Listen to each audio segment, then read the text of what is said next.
Bonjour, c'est déjà le dernier jour de la 13e édition du Livre sur les quais. Merci d'être là ce matin pour cette rencontre improbable entre les deux auteurs que je vais vous demander d'accueillir avec vos applaudissements, Émilie Chédid et Mathias Malzieu.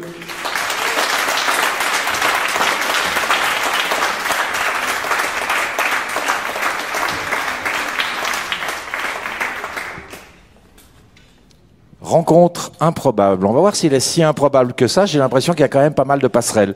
Émilie Chédid, vous êtes réalisatrice, directrice artistique, scénariste et illustratrice. Vous publiez chez Robert Laffont et Wagram Livre Grandes oreilles, toutes oreilles, un texte de votre grand-mère, André Chédid, son premier album jeunesse publié dans les années 70, 70 pour les Suisses.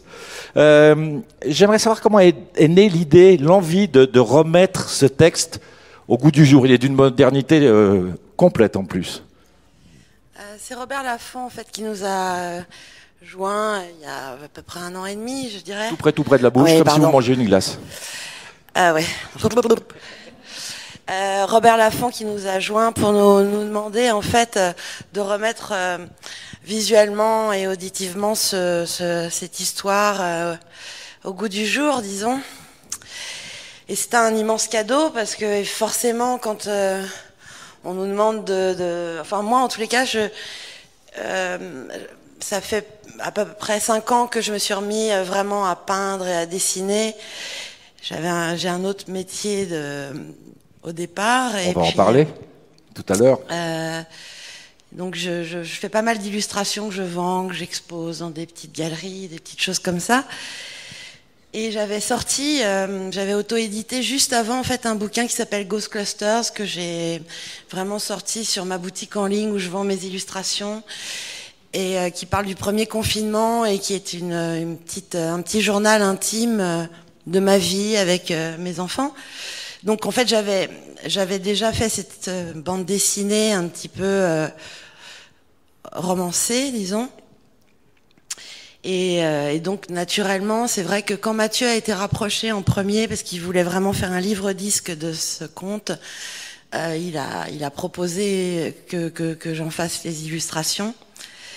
Et puis dans le début du travail, il s'est avéré que le personnage principal s'appelle Pilou et que c'était à Noël et je me souviens. J'étais avec mon père et je lui dis oh c'est sympa, on nous propose de travailler sur un projet d'André, c'est hyper excitant et tout, et je lui parle de Grandes oreilles, de Pilou, et il me regarde et il me fait mais Pilou, mais c'est moi. Je fais ah bon papa, ben oui parce que quand j'étais petit j'avais des grandes oreilles. Ah ouais. Et donc avec Mathieu, je dis à Mathieu écoute. Il faut absolument que Louis conte l'histoire, puisqu'on avait vraiment cette partie livre-disque, ce qui est assez rare et ce qui est un cadeau aussi pour les artistes, en fait, de pouvoir à la fois développer la partie sonore et puis la partie visuelle, c'est génial. Donc c'est pour ça que Louis aussi s'est intégré en fait dans l'histoire. Alors, juste pour les non-initiés, on va présenter toute la famille Chédid, parce qu'il y a du monde. Vous êtes l'aîné de la fratrie, vous êtes la sœur de Mathieu, alias M, oui. De Joseph, alias Selim, oui. Et de Anna, alias Nash. Vous êtes Émilie, alias Émile, et vous êtes la fille de Louis, alias Louis. Et la petite fille d'André, alias André. Voilà, et la petite fille d'André et de Louis. Louis Senior, c'est ça, il s'appelait Louis aussi. Oui. Voilà, qui a aussi écrit un livre d'ailleurs chez Anne Carrère il y a quelques années, qui était un très beau livre scientifique et poétique. Ce que j'aime bien, c'est que c'est vraiment une histoire de famille, mais chez vous c'est très important la famille. Et je crois que c'est vous qui avez dit que ce talent de conteur à tous, alors vos frères et sœurs l'ont plutôt exprimé à travers la musique, vous à travers les films et le graphisme, mais ça vient d'André tout ça. C'est elle qui vous a appris à être des conteurs. Oui, je sais pas si elle nous l'a appris, elle nous l'a transmis. C'est-à-dire que raconter des histoires, c'est quand même assez beau dans la vie. Moi, j'aime bien raconter l'histoire. Je pense qu'on se rejoint d'ailleurs avec Mathias. On est sensible et la transmission, c'est important. Voilà. Donc ça vient de là, oui. Mathias Malzieu, musicien, auteur, compositeur, chanteur, écrivain, réalisateur. Vous publiez chez Albin Michel Le Guerrier de Porcelaine. C'est l'histoire du petit Menou qui vient de perdre sa maman. Il a 8 ans. On est pendant la guerre et il doit aller se réfugier chez sa grand-mère. Encore une histoire de grand-mère, de l'autre côté de la ligne de démarcation, du côté allemand. Et Menou, Mathias Malzieu, c'est votre papa. Ça, c'est très étonnant quand même.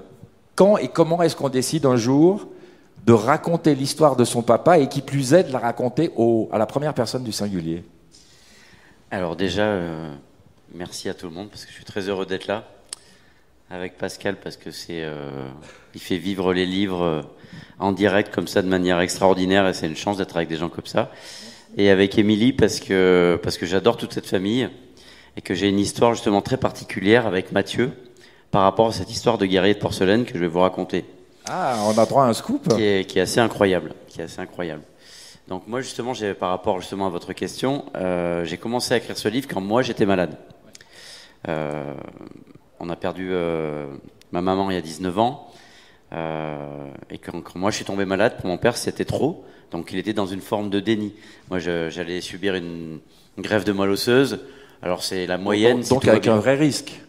Ah oui, c'était compliqué. Donc pour le papa c'est compliqué aussi. C'est compliqué. Et puis en plus par exemple on lui disait bon bah la moyenne d'hospitalisation c'est 2 mois. Et lui il me disait oh tu vas sortir dans 1 semaine.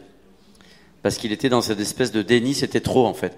Et il devenait comme, en fait, je vieillissais avec la maladie, donc je devenais son père. Et pour qu'il redevienne mon père, quand il venait à l'hôpital, au lieu de parler des transfusions et de combien j'avais de globules rouges et blancs et bleus et jaunes et verts, et ben, je lui faisais parler de son enfance parce que depuis tout petit, il me raconte cette histoire. De quand il a traversé la ligne de démarcation, caché dans une charrette de foin, avec une boîte, avec des souvenirs de sa mère, qu'il fallait surtout pas qu'il ouvre. Et j'ai toujours trouvé que c'était éminemment romanesque. Et poétique.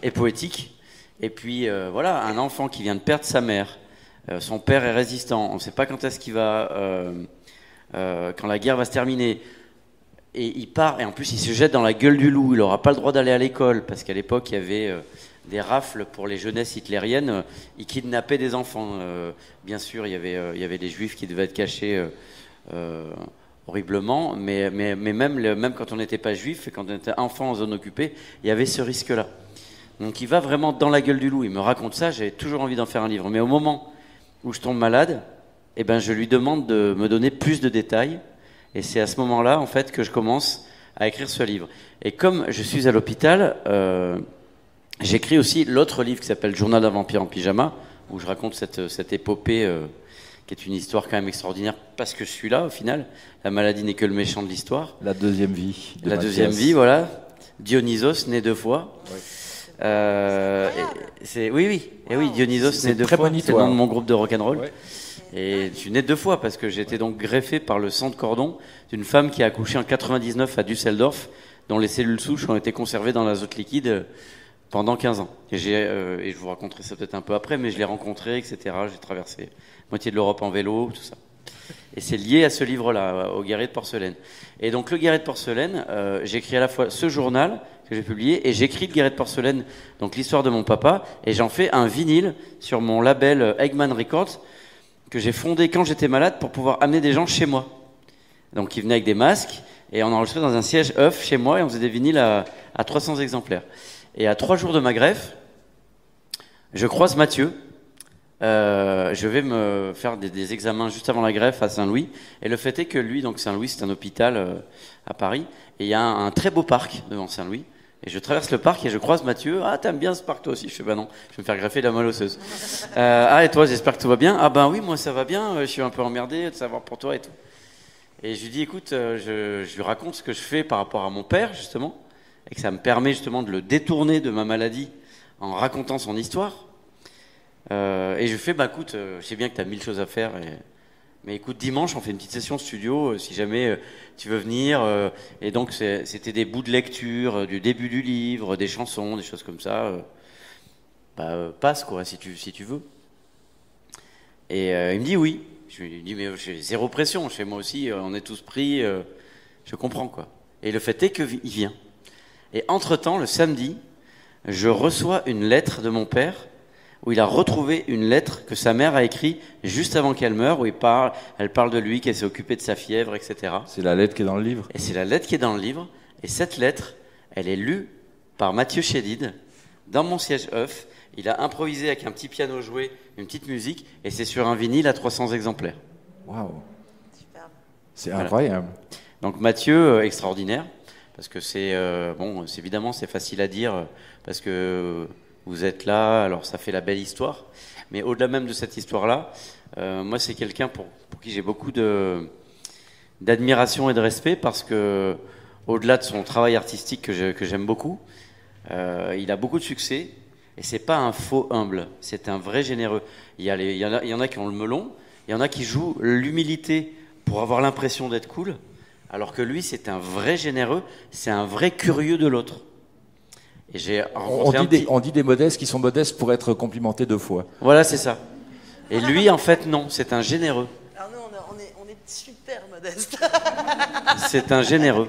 Je vous complimenterai 3 fois. Mais c'est un vrai généreux. Ce qui est intéressant avec Mathieu, avec M, c'est son univers. Et son univers, Émilie, c'est vous qui l'avez façonné. Alors, pas toute seule. Hein. Je peux pas dire ça. Non, mais vous n'étiez pas toute seule. Il y avait une peintre, 2 réalisateurs aussi qui ont travaillé autour du concept M. Mais l'image M, le monde M, vous y êtes pour beaucoup. En fait, j'avais commencé à réaliser des films parce que j'ai 1 an de plus que Mathieu et j'ai commencé à travailler assez tôt. On était tous assez nuls à l'école.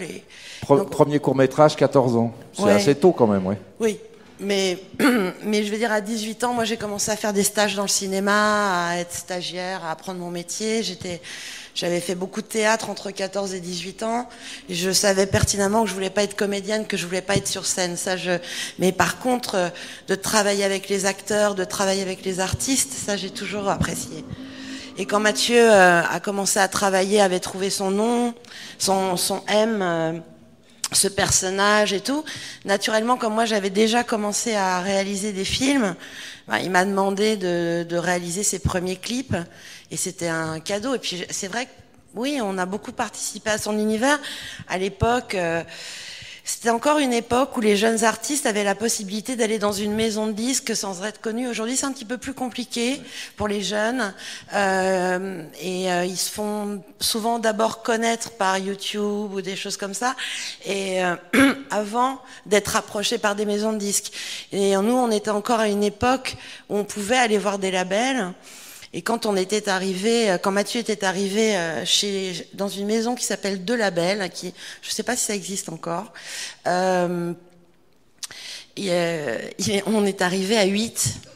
Il n'avait pas de manager, mais il y avait photographe, moi, des graphistes, des machins, et en plus donc d'un petit CD de mise à plat de ses premiers morceaux, parce qu'il n'avait pas encore tout à fait terminé ses mixages et tout. Mise à plat, c'est un terme du métier. Oui. Ça veut dire qu'on a juste enregistré un peu brut, Ouais. Voix, souvent voix piano, voix guitare. C'est pas mixé, quoi. Ouais, c'est pas mixé. Pas définitif. Et il est arrivé ça, et avec un énorme classeur qu'on avait composé avec plein d'images, tous les projets de clips, des petits teasers, des petits machins. Et donc je voyais la tête elle s'appelait, la dame qui s'occupait de lui à l'époque s'appelle Laurence Touitou, qui était une femme assez géniale dans le métier, un peu connue pour être une femme assez dure. Mais je crois qu'elle nous a aimés tout de suite, même si elle signait plutôt des rappeurs et qu'elle aimait bien le côté un peu trashos. Je crois qu'elle a aimé en fait notre univers qui était plutôt doux. Voilà. Alors, je dérive, mais je sais pas si j'ai Non, mais répondu. je vais insister un peu sur le côté création de l'univers, parce que Oui. la coiffure en M. Oui. Je vais prendre un exemple. La dernière tournée, il y avait ce piano qui se baladait comme ça dans le public. Il y avait la distribution des lunettes 3D M à l'entrée, et puis un film 3D avec Mathieu qui pointait son doigt sur le public. C'est vous ces idées-là? Alors, pas vraiment. Moi, j'ai beaucoup travaillé la scénographie avec James Thierry sur le concert de Mathieu qui s'appelait Il. Oui. Je sais pas quelle date c'est, mais il y a longtemps. Non, là, dernièrement, sur le dernier album de Mathieu, là, qui vient de sortir en juin, je me suis occupée, j'étais plus, disons, conseillère artistique, Oui. pour tout ce qui était visuel. Et donc c'est moi qui lui ai recommandé de travailler avec tel réalisateur. On a bossé, le graphiste qui a fait les photos, je le connais très bien, c'est un très vieux copain qui s'appelle Yann Oran. Donc enfin voilà, on a communié comme ça. Moi je suis un peu le regard de Matt, et il aime bien travailler avec moi parce que je lui rentre pas mal dedans.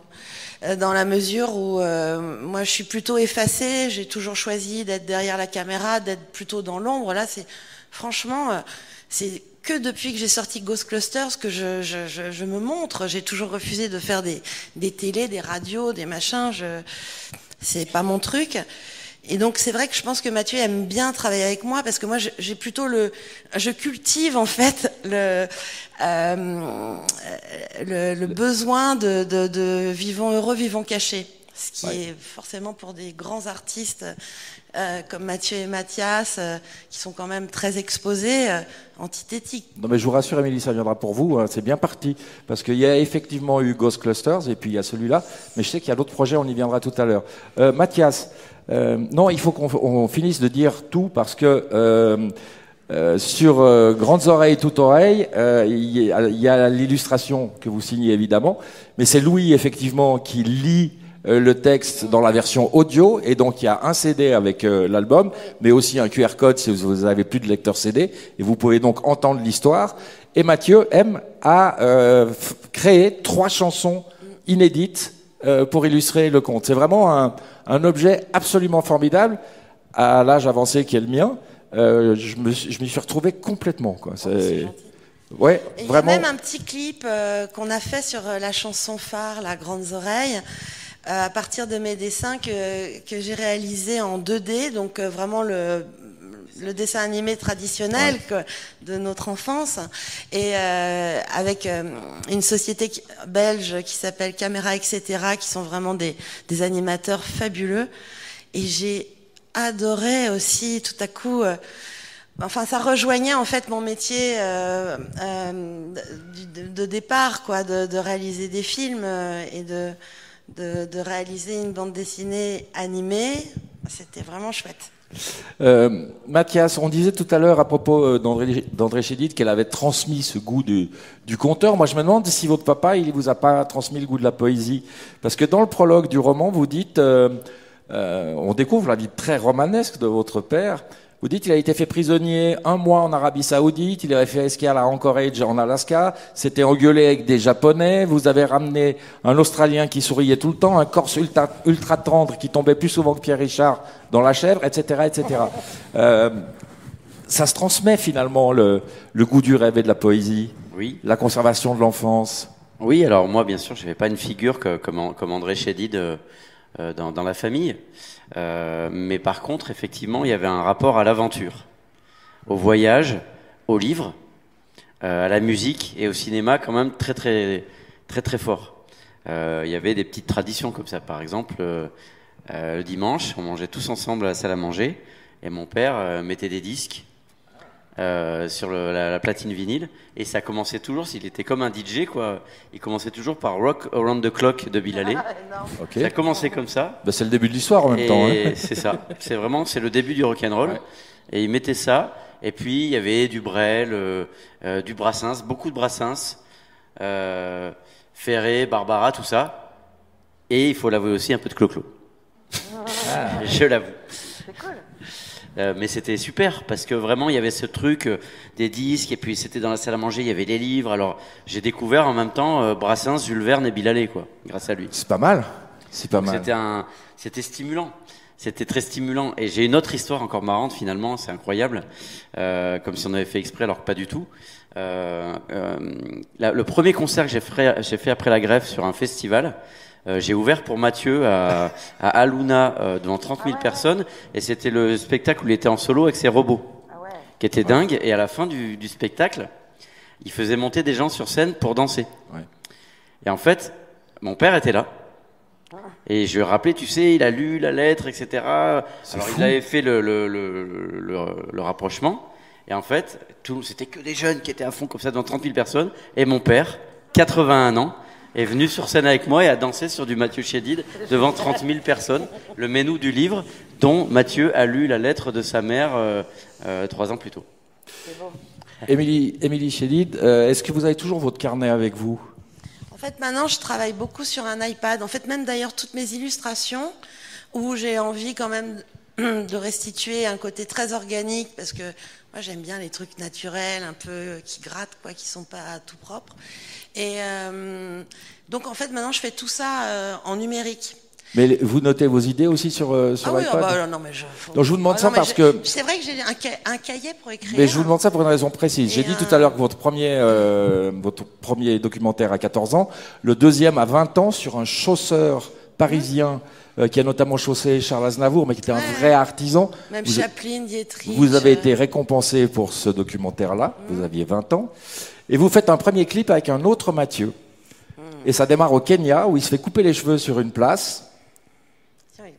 Et vous vous dites, lui, il bosse. Et vous vous dites, ça un jour, j'en ferai quelque chose. Et vous le notez dans un carnet. On était parti. Je ne sais pas si vous connaissez Mathieu Bogaerts, qui est un grand ami, super à moi, chanteur, que j'aime beaucoup, et qui fait partie vraiment de la scène indépendante. Comment on pourrait dire en musique? Tu dirais quoi, toi? Ouais, la nouvelle chanson, quoi. Ouais. À l'époque, on disait nouvelle chanson française, mais on n'ose plus dire ça. Maintenant, ça commence à de l'ancienne nouvelle chanson. Mais... Oui. C'est pas grave. Et c'est vrai que Mathieu Bogaerts, on était parti au Kenya avec une super amie, et on avait eu cette idée parce qu'il s'était fait couper les cheveux en pleine place de marché, et il y a eu un attroupement autour de nous, en fait, où tous les mecs regardaient ses cheveux de Muzungu, de blanc, quoi. On parle de Lingala au Kenya? Bah ouais. Ouais, parce que Muzungu, ça veut dire étranger blanc en Lingala, exactement. Et donc ça nous a beaucoup amusé. Et donc Mathieu, qui est très jusqu'au boutiste dans le côté conceptuel, c'est un homme de concept, a décidé de plus se couper les cheveux ni se raser la barbe pendant plus de 18 mois pour qu'on fasse un seul plan séquence. Donc qu'on tourne avec de la bobine film à l'époque, c'était du Super 16, une équipe, et on ne pouvait tourner qu'une fois ce coupage de cheveux et rasage qui était quand même mis en scène et un peu travaillé, où en fait j'avais calculé qu'on ne pouvait pas en 3 minutes lui couper tout ça, donc en fait on avait décidé de tourner à 8 images secondes, aujourd'hui on est à 25 images en vidéo, mais au cinéma c'est 24, donc il fallait tout calculer, c'est-à-dire qu'on avait un plan séquence qui durait 10 minutes à peu près, ou je sais plus trop, ça fait très très longtemps que j'ai fait ça, mais où tout était orchestré, où Mathieu avait appris son playback 3 fois moins vite, et c'était une prouesse technique, c'est-à-dire que quand on est arrivé, nous on avait auto-réalisé, auto-produit ce truc. Moi je commençais à réaliser des petits clips, mais j'étais surtout stagiaire et assistante mise en scène en fait pour des grands réalisateurs de pubs et de clips pour gagner ma vie, quoi, tout simplement. Et Mathieu Bogaerts n'avait pas encore sorti son disque. Et quand on est arrivé dans sa maison de disques avec le clip et son album, bah moi direct, j'ai signé en tant que réalisatrice chez Programme 33 et Téléma, qui étaient les grosses boîtes de l'époque de pubs et de clips. Vous en avez fait quelques-uns derrière. Hein. Ah ouais, j'en ai fait plein. Mais je veux dire, j'ai eu beaucoup de chance. Muriel Moreno, La moitié de Niagara, Rachel Desbois, Kerenan, Elodie Frégé, il y en a eu des belles. Hein. Ouais, j'en ai fait plein. Dans le micro. Et beaucoup pour Mathieu. Et beaucoup pour Mathieu aussi. C'est vrai que pour Mathieu, on a beaucoup collaboré ensemble aussi. Ouais. Mathias, vous avez aussi des carnets dans lesquels vous écrivez tous les jours des haïkus. Oui, tous les jours. Un par jour depuis plus d'une année. Plus d'une année, ouais. C'est ma compagne qui m'a offert le 4 août de l'an dernier un petit livre qui s'appelle 5 Years Memory Book, One Line a Day. Et j'ai décidé d'en faire, au lieu d'écrire juste une pensée, de m'astreindre joyeusement et ludiquement à l'exercice du haïku. Et à force de faire ça, ça m'a donné aussi envie de tenir en journal de bord. Parce que c'est vraiment un journal de bord, parce que j'habite sur un bateau. Et du coup, en fait, maintenant, c'est une gymnastique d'écriture tous les soirs avant de me coucher, même si j'ai envie d'écrire autre chose ou quoi. J'ai mon haïku et j'écris. Et en plus, je m'enregistre sur mon téléphone la lecture et ça se termine toujours. Ça commence par les faits marquantes du jour, mais les faits comme des faits. Les faits marquants du jour. Je raconte, ça finit par bonne nuit les petits et haïku du jour. Tout le temps. Et souvent, je restabilote des choses qui me servent ensuite pour des livres ou des chansons. Et c'est une base de données émotionnelle que je me crée au jour le jour. Je reviens un instant sur le fait que vous habitiez sur une péniche, parce que votre roman précédent, qui a donné un film et un disque de Dionysos d'ailleurs, c'était Une sirène à Paris, ça se passait en grande partie sur une péniche. À l'époque, vous n'habitiez pas sur une péniche. Et j'ai l'impression que vous créez des trucs, des disques, des livres, des films, juste pour changer votre vie. On a l'impression que si vous mettez une péniche dans le film, hop, vous allez pouvoir habiter dans une péniche dans les semaines qui suivent. Et c'est vrai qu'il s'est passé des choses comme ça, alors pas aussi conscientes, mais par exemple, ce dont je faisais allusion tout à l'heure et qui est dans l'épilogue du Guerrier de porcelaine, c'est que donc la mère de mon père, ma grand-mère, est née allemande parce qu'elle est née en 1908, donc avant que l'Alsace-Lorraine redevienne française. Puis mon père a eu vraiment ce traumatisme, il a perdu sa mère à cause de la guerre, à cause des nazis. Donc l'Allemagne, c'était vraiment le méchant. Et moi, quand j'ai été malade, j'ai été sauvé par du sang allemand. Et du coup, j'ai écrit le livre, et dans le livre, j'ai mis le code de la nouvelle maman, sans arrière-pensée. Et le fait est que la directrice de l'hôpital à Düsseldorf l'a trouvé, a tapé dans sa base de données, a retrouvé la mère. Le fait est que la mère travaillait dans son hôpital et qu'elle s'occupait des sangs de cordon et que c'était le sien qu'elle avait donné. Elle a lu le livre, elle a adoré le livre, donc elle m'a envoyé une lettre. Parce que normalement, on n'a pas le droit. On n'a pas du tout. C'est interdit par la biomédecine pour des histoires d'éthique que je comprends, qui sont sur l'anonymat. Je comprends. Et du coup, elle m'a quand même envoyé cette lettre. Moi, pour mériter mon miracle, je suis allé la rejoindre en vélo électrique. Je fais Paris-Düsseldorf en vélo électrique. Et pour assurer le continuum féerique, j'ai dormi uniquement dans des lieux insolites, des cabanes, et notamment à Namur, une péniche. Et j'avais déjà, et en fait, je rencontrais là, j'avais déjà écrit le livre Une sirène à Paris avec la péniche. Donc c'est parce que je m'étais rêvé la péniche que j'ai choisi une péniche ce soir-là. Et en fait, quand j'y suis allé dans le réel, je me suis dit, je vais habiter dans une péniche. Et après, j'ai rencontré la maman à Düsseldorf. Je lui ai offert un vinyle avec une chanson à un exemplaire. J'ai rencontré la maman et j'ai rencontré ma jumelle de sang qui a exactement le même système immunitaire que moi. Quand on est frères et sœurs, par exemple toi avec Mathieu, tu as la moitié, parce qu'il y a le patrimoine génétique de ton papa et de ta maman, qui est donc divisé. Alors que elle, en fait, on lui a coupé son cordon, et moi je suis de l'autre côté du cordon. Donc en fait, on est des jumeaux de sang complet, et on allait ensemble dans les espèces de citernes énormes, fumantes d'azote liquide, à l'endroit où son sang a été conservé pendant 15 ans, et maintenant il coule dans mon sang, et c'est grâce à ce sang-là que je suis encore là aujourd'hui. Et ça ressemblait un peu à l'endroit où, pour ceux qui ont vu l'Empire contre-attaque, où Han Solo se fait cryogéniser. Ça ressemble vraiment à ça, c'est des grosses barriques fumantes comme ça, on se croirait vraiment dans la science-fiction, mais c'est quand la science-fiction qui est réelle, quoi. Quand on dit des fois la fiction dépasse le réel, oui. Ben là c'est vraiment la science-fiction qui dépassait le réel. Vous voyez toujours ? Ah oui, elle me suit sur Instagram, machin. Elle sait que, parce que du coup le livre, celui-là, je vais le rééditer en poche au mois de mai, et il y aura le petit voyage entre Paris et Düsseldorf qui s'appelle Ultramour, qui continue en fait l'épilogue. Je spoil pas tout le livre, mais le fait est que l'épilogue, c'était vraiment cette rencontre ensuite où justement par les temps troublés qu'on traverse, où les identitarismes de tous bords augmentent le populisme et abîment la nuance. Bah, comme le chantait génialement Brassens, on revient justement toujours à Georges, à Brassens dans la balade des gens qui sont nés quelque part. L'absurdité de ça, parce que moi j'étais sauvé par du sang allemand. Pourquoi ? Parce que mon père étant lorrain, son patrimoine génétique était exactement le même. c'est le même peuple que les Allemands, comme en ce moment les Ukrainiens et les Russes. Exact. Et que c'est aussi beau qu'absurde et ça fait un petit peu réfléchir. Alors, il faut que commercialement vous preniez des cours, parce que là, vous venez de faire une très très grosse bêtise en disant que ce livre va paraître incessamment sous peu en poche avec un supplément. Du coup, personne va acheter le grand format là. Donc, soyez gentils. Parce que je mettrai pas la vraie photo de mon père, je mettrai une pochette absolument donc affreuse. Juste pour la jaquette, il faut acheter celui-là. Avec un dérailleur de vélo, un truc un peu concept, un peu chiant. Non, mais la prochaine fois, appelle-moi, je t'apprendrai, il n'y a pas de souci. Émilie Chédid, comme vous l'avez dit tout à l'heure avant Grandes Oreilles, vous avez publié un premier livre, Ghost Clusters.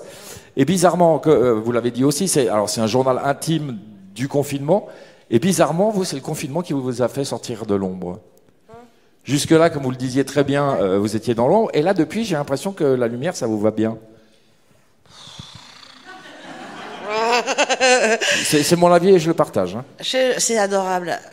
Vraiment, j'ai beaucoup besoin d'avoir confiance en moi là-dedans. Je trouve que c'est un métier de s'exposer. Et comme je suis quelqu'un qui a son franc-parler et que j'ai pas du tout envie de changer d'état d'esprit, je crois que malgré tout s'exposer, c'est aussi être un peu lisse. Il faut quand même être gentil et très très gentil tout le temps. Et moi, c'est pas que je suis méchante, pas du tout. Mais c'est vrai que je peux être un peu en rébellion, je peux être un peu en colère. Bon, je vais vous laisser. Hein. et voilà. Donc, ouais, je sais pas si vraiment c'est ma place, mais je suis très heureuse d'être là. Là, je suis pas du tout en colère. Hein, je vous rassure, tout va bien. Je vais très très bien. Voilà, je sais pas. Et toi, par rapport à... Voilà, il suffit que je dise que je pars et elle prend ma place, elle pose des questions. Allez-y, Émilie, c'est bien. Non, mais par rapport à la mécanique du cœur et la mécanique du sang, là, et après cette transformation... Ah oui, il y a eu pas mal de choses comme ça, assez folles aussi, effectivement. Quand j'ai été greffé, je suis rentré en chambre stérile le jour où est sorti mon film. En fait, c'était une greffe, et la mécanique du cœur, c'est l'histoire d'un personnage qui est le jour le plus froid du monde, merci, et à qui qu'on va sauver, parce qu'il est né avec le cœur gelé, et on va lui remplacer le cœur par une horloge. Donc c'était une greffe. C'est une greffe poétique, mais c'était une greffe quand même. Et je me suis retrouvé quand même le jour de la sortie du film, avec des gens qui ne m'ont pas remplacé le cœur, mais qui me mettaient un cathéter central, et qui bricolaient, et j'avais un plan du film, quoi, parce qu'il y a un plan du film en vue subjective du personnage, où il y a cette sage-femme qui vient s'occuper de son cœur comme ça, et moi je voyais les gens comme ça avec des masques autour de moi qui me mettaient des trucs, et c'était le matin où au même moment sur mon téléphone, quand je suis sorti de ça, on m'envoyait les premiers chiffres du film. Donc c'était étonnant, et en plus l'autre chose étonnante par rapport à ce que tu faisais remarquer tout à l'heure, qui était plus joyeux sur la péniche, c'est que 2 ans avant, j'avais écrit un autre livre pendant la réalisation du film qui a duré 6 ans, sur le film d'animation. Et c'est vrai que quand tu disais tout à l'heure que c'est magique de voir ces personnages s'animer, c'est vrai que c'est un côté démiurge, ludique, incroyable, hein, quand on fait un film d'animation, que ce soit un petit clip ou un long film, mais sur 6 ans. J'avais donc écrit ce livre qui s'appelle Métamorphose en bord de ciel. Et c'est vrai que j'ai commencé je suis sur scène, je suis un petit peu physique, puis j'ai quand même commencé à vieillir un peu. Donc je me suis allez voir sur internet les photos, les photos de Mathias en concert. En général, on voit pas les musiciens parce qu'ils sautent tellement haut que si on veut avoir la photo de Mathias, on n'a pas le reste. Donc, Et du coup, je me suis fait mal beaucoup quand même, parce que en plus, j'ai pas un entraînement de sportifs de haut niveau, et tous les champion du monde de crowd swimming quand même. Hein. Le paléo, hein, j'ai fait 2-3 fois l'aller-retour. Ouais. Sur la foule. Sur la tête des gens. Mais les ostéos me disent, en fait, ce que vous faites, c'est un semi-marathon à chaque fois, en termes d'énergie, ce que vous dépensez. Et j'ai ni l'alimentation, ni la préparation pour le faire, donc je me suis fait mal. Et à force, donc j'en avais fait un livre qui était pas autobiographique, mais où je m'étais servi de mes déboires pour créer un personnage qui s'appelait Tom Hématome Cloudman, qui est le plus mauvais cascadeur de tous les temps, qui devenait de plus en plus connu parce que les gens venaient le voir se casser la gueule, en fait. Jusqu'au jour où il se retrouve à l'hôpital, et à l'hôpital, on lui trouve une maladie grave. Il va devoir être en chambre stérile et devoir stocker ses spermatozoïdes dans l'espoir d'avoir un enfant un jour, si guéri ou post-mortem. Et c'est exactement ce qui m'est arrivé 2 ans plus tard. Et le truc complètement dingue, c'est que moi, quand je quand on fait des analyses et que j'arrive aux urgences de l'hôpital, et on me dit, on va vous emmener en hématologie. C'est une blague. Il y a Tom Hématome Claudeman, hématologie, et je suis allé en chambre stérile comme le personnage, et j'ai dû stocker mes spermatozoïdes dans l'espoir d'avoir un enfant, comme le personnage. Mais c'était une scène que j'ai racontée dans le livre, d'ailleurs, complètement surréaliste, parce que tu te retrouves avec des gars, là, ils sont tous plus vieux que toi, et puis il faut aller dans un coin, faire un truc. Voilà, alors vous mettez là, dans un petit pot, comme ça, et après tu ressors, tu vas te faire greffer, tu dis que tu as peut-être fait la moitié d'un enfant. Et qui sortira peut-être quand tu seras mort, ou jamais, ou quand ça ira mieux. Et puis après tu sors et tu vas acheter un croissant. Et c'est très étrange.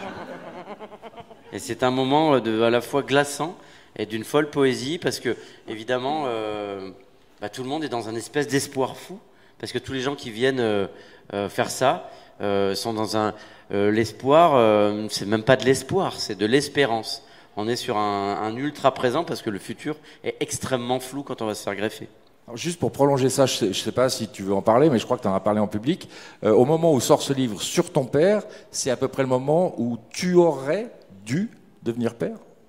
Oui, tout à fait. Alors ça, c'est encore une autre histoire. Ouais. C'est l'histoire du prochain disque livre-film. Alors là, on a des points communs aussi. Oui, on va parler de ces projets, parce qu'elle en a deux là qui m'intéressent beaucoup. Mais même sur celui-là, c'est-à-dire que le fait de faire un disque, une histoire, en plus de se servir d'une histoire de la grand-mère, enfin du coup il y a des liens, et effectivement magiquement, alors que ça rentrait dans les choses trop privées non plus, mais avec ma précédente compagne, on a essayé avec justement ces fameux spermatozoïdes congelés et les FIV et les machins, et ça n'a jamais fonctionné. Et avec ma nouvelle compagne, c'est parti, alors que j'ai 97% de mes spermatozoïdes qui sont inopérants. Et les 3%, et il suffit d'un seul. Hein. C'est comme un but, hein. On peut tirer 4 fois poteau. Si on met le but même à l'arrache comme ça, on gagne le match. Demande à Neymar de tirer le penalty. Donc ils doivent être super puissants, les 3%. Ils ont tout réuni, tu vois. C'est de la bombe atomique, ils sont d'une motivation. Des spermatozoïdes résilients, hein. Je veux dire, faut les encadrer, faut les bichonner. Mais bon, le fait est que celui-là, il a marqué son but. Mais malheureusement, ma compagne a fait une fausse couche qui s'est accompagnée d'une maltraitance gynécologique. Elle a gardé l'embryon pendant 3 semaines. Ah, c'est votre première, ça va se partir tout seul. Après, on lui a donné un médicament horrible qui l'a fait souffrir atrocement. Elle a fait une hémorragie grave. J'ai dû l'amener à l'hôpital en pleine nuit, et on m'a dit, vous nous l'amenez 10 minutes plus tard, c'était fini. Pas seulement pour avoir un enfant plus tard, elle aurait décédé. Ouais. Donc effectivement, j'ai dû aussi faire un travail de résilience là-dessus. Et il y a un album qui sort à la rentrée, mais qui est complètement dans le magie, hein, dans la magie, pas du tout dans un truc médical ou glauque. Il transforme en espèce de conte. Et, ça veut dire qu'à la rentrée, on va voir album, livre. Et en fait, voilà, c'est un album, mais qui raconte toute une histoire. C'est un orchestre symphonique avec des programmations électroniques. Ça raconte toute une histoire. C'est comme une comédie musicale. Et il y a un film, en fait, c'est tous les clips, mais qui sont liés, donc ça raconte une histoire de 40 minutes. Et en plus, j'ai fait un recueil de poèmes qui lie les chansons entre elles. Et donc c'est un peu comme vous, c'est-à-dire que ça sort sous forme de vinyle, bien sûr, le disque, album, mais il y a aussi une version où il y a le CD, le DVD, le recueil de poèmes qui sort tout en même temps. Et c'est surtout un conte sur l'amour, le désir d'enfant, les premiers doutes aussi, la peur de l'abandon, etc. Et puis, évidemment, il y a 2 chansons sur cette... Alors, je suis pas allé sur tout ce qui était médical, mais en tout cas sur sur ce nouveau fantôme, quoi, qui vient. On se crée un fantôme tout petit, mais c'est déjà c'est un embryon de fantôme, et c'est déjà un fantôme qui pousse. Et puis, voilà, le retour, justement, aux choses de la résilience joyeuse avec l'arrivée sur cette péniche. On reste un instant sur le guerrier de porcelaine. Moi, en le lisant... je l'ai lu 2 fois, et les 2 fois j'ai eu la même réaction. Je me suis dit, ça ferait vraiment un super film. J'ai commencé. Ah. Alors j'ai commencé, mais vraiment là pour le coup aussi c'est très embryonnaire, donc maintenant je me méfie des embryons. Mais puis je sais que les films, voilà, c'est 6 ans sur la mécanique du cœur, 4 ans sur Une sirène à Paris, qui sort 3 jours avant le Covid. Voilà. avec le CNC français qui a interdit le fait que Netflix m'avait proposé une sortie monde pour avril. Mais comme j'étais sorti 3 jours, Chronologie des médias m'a interdit de le faire. Super, merci. Merci beaucoup. Mais c'est pas grave, on apprend et puis on recommence et puis on refabrique son désir sur les échecs et pas sur la râlerie et sur la victimisation. Donc on est sonné puis on repart. Et donc là, effectivement, je commence dès lundi à travailler sur le scénario, sur l'adaptation du Guerrier de porcelaine en film. Et justement, on a fait le concert lecture hier, pour ceux qui peut-être y étaient, et les musiques que vous avez entendues, c'est déjà des choses que j'ai composées avec Mike, le guitariste, et Olivier Davio. Bien sûr, on va les développer pour le film, là elles sont à l'état brut, mais c'est déjà les scores et les thèmes de la charrette de foin quand il traverse, tout ça, il y a déjà tout ça. Émilie, vous avez aussi un projet de long métrage, L'amour à ravir. De quoi s'agit-il ?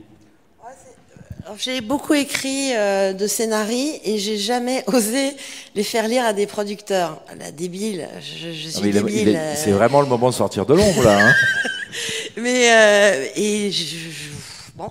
Et L'amour à ravir, je sais pas si je le ferai, mais j'avais envie. Je l'ai écrit pour Blanche Gardin parce que j'avais découvert Blanche Gardin à son tout premier spectacle.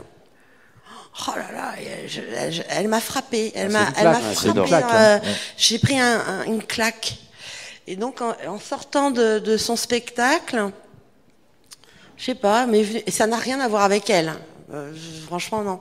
Mais c'est l'histoire d'une nana qui retrouve un ami d'enfance qui est anglais et qui va décider de le kidnapper parce qu'elle estime qu'il est...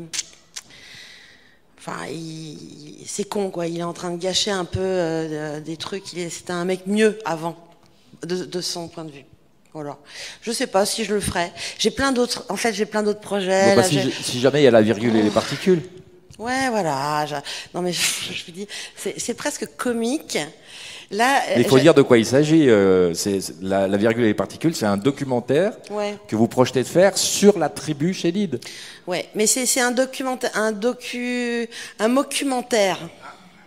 J'aimerais m'amuser en fait justement de notre notoriété d'une certaine manière, du fait d'avoir cette image de famille exemplaire. Genre famille témoin comme les maisons, quoi, un peu.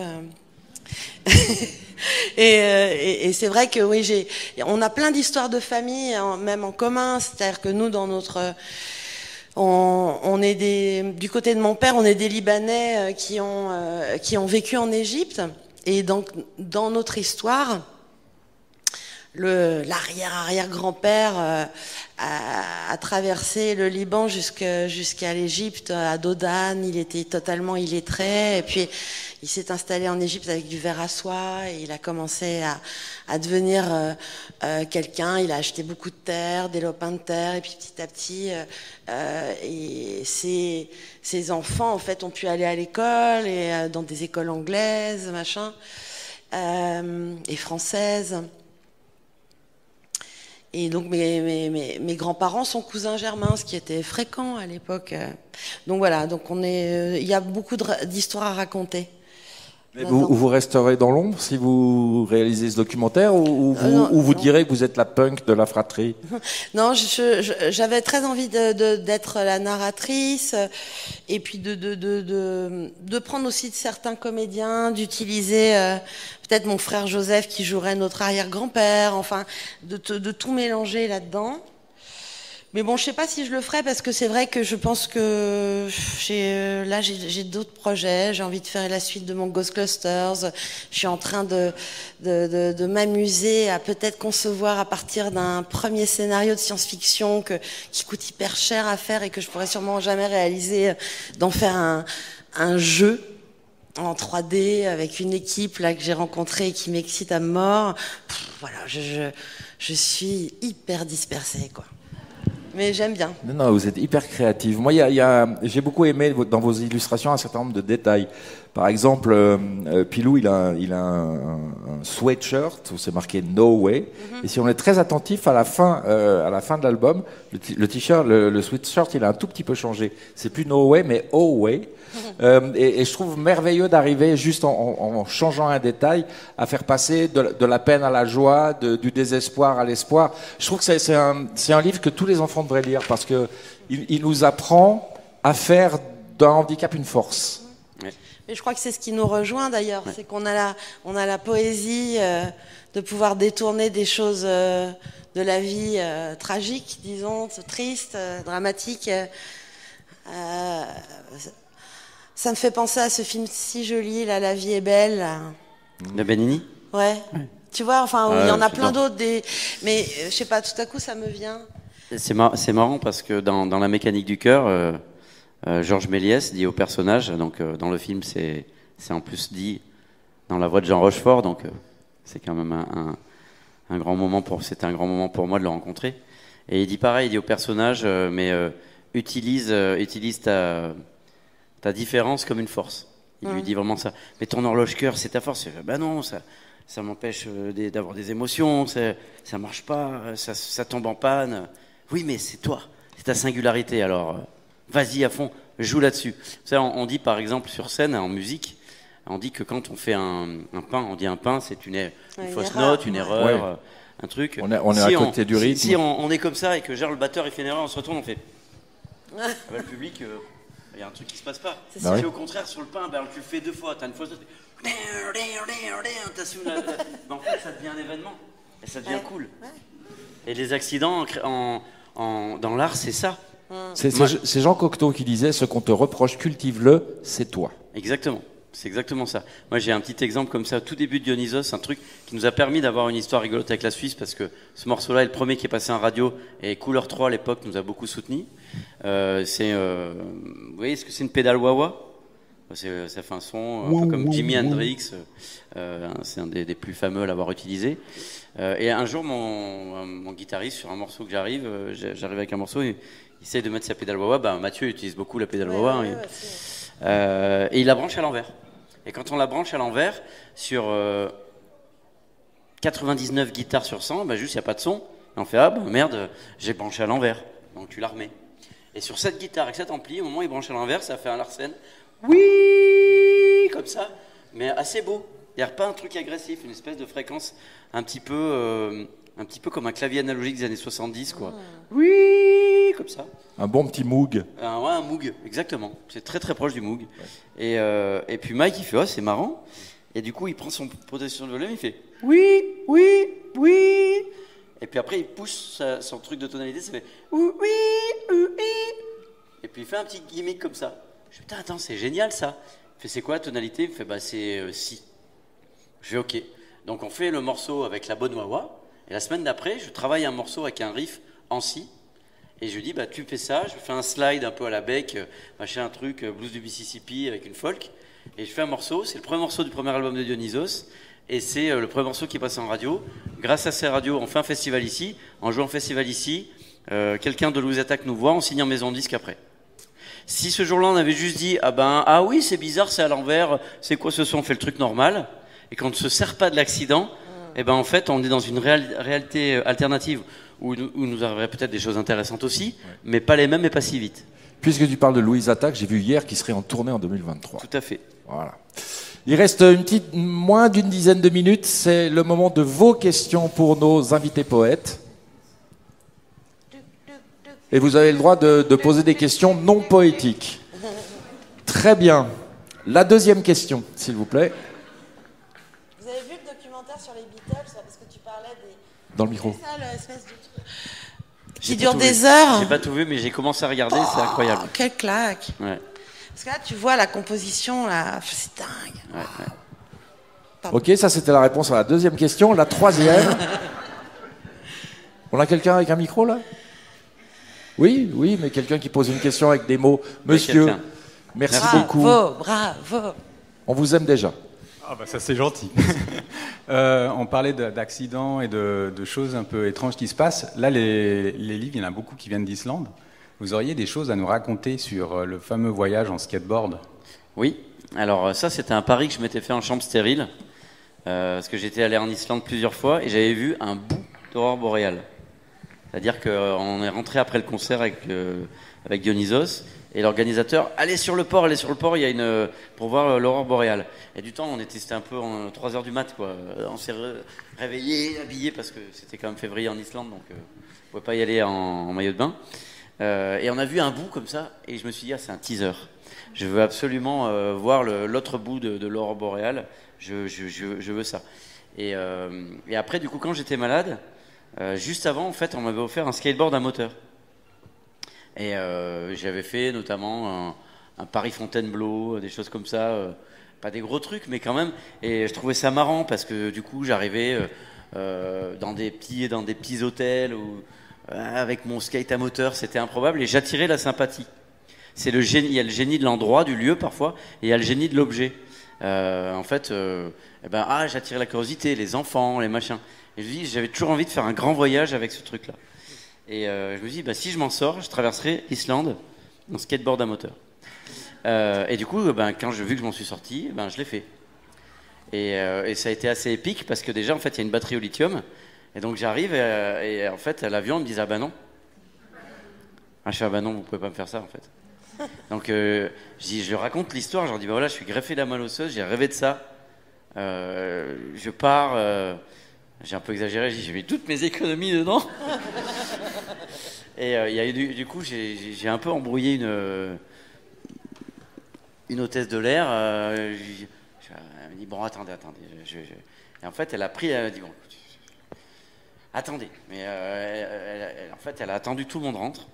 Et en fait, elle a fait comme si c'était son skate à elle. Et elle est rentrée, donc j'ai une photo d'elle dans le couloir, comme ça. Avec son petit chapeau et mon gros skate à moteur comme ça.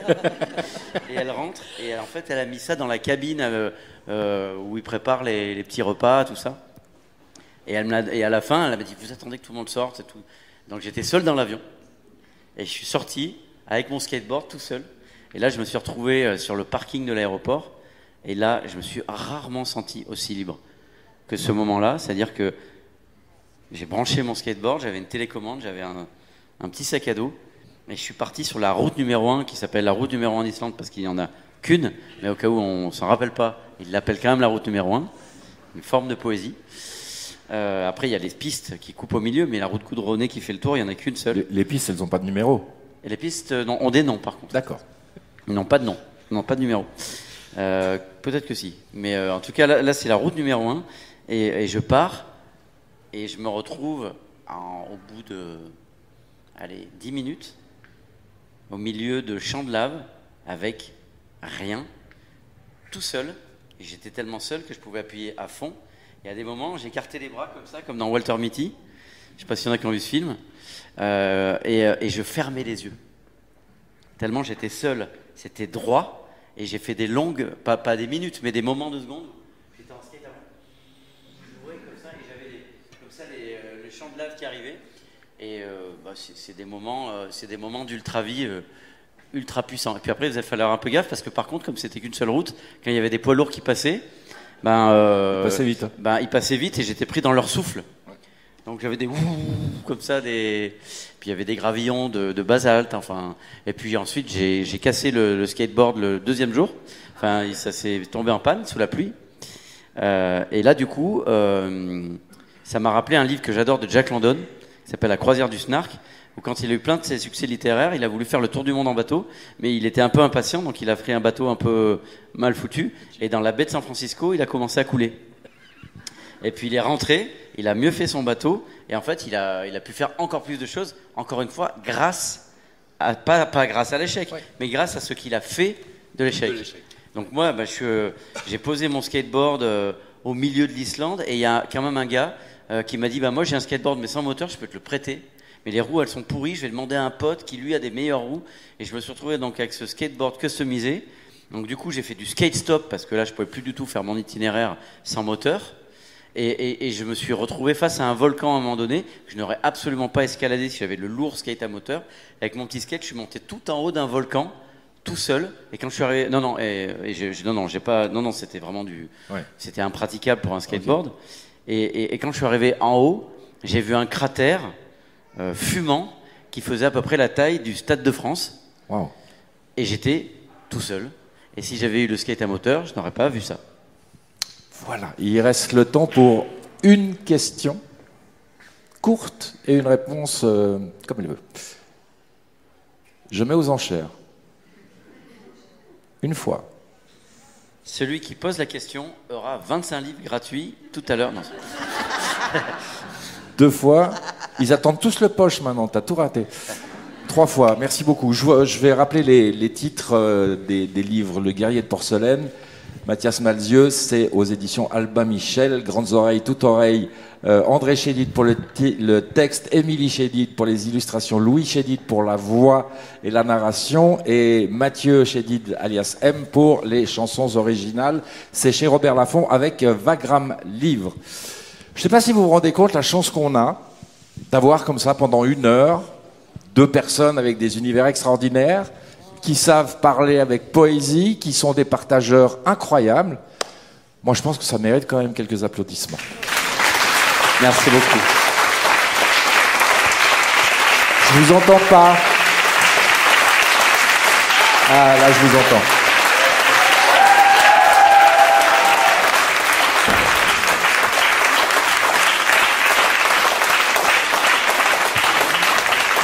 Les auteurs se rendent quasi immédiatement.